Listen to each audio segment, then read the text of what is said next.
journey and that sort of thing. I always like to leave some similar things. So yeah, here's the first one.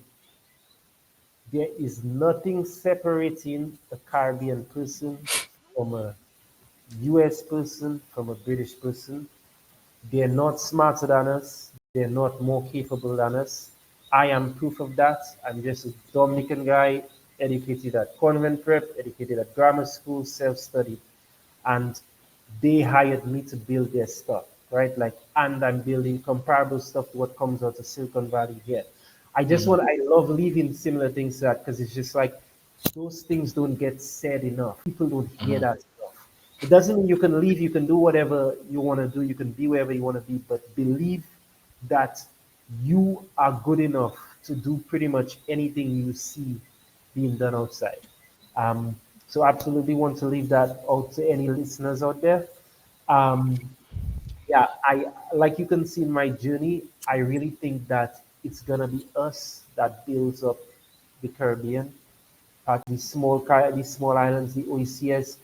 I don't think it's gonna be our governments. I have my view on our governments, and there's lots of development that must happen in government rather than the private sector.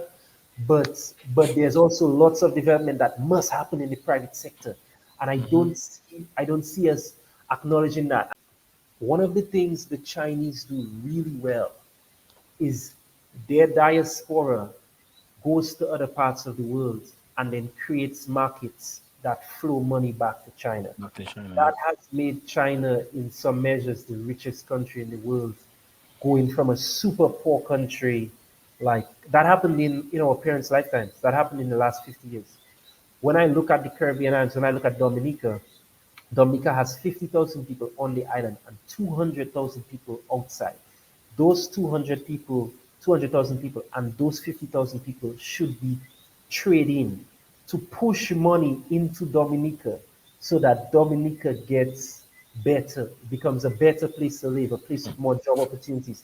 What might that look like? That might look like if you need to outsource something, an accounting job, a software engineering job, a marketing job, something that can be done overseas,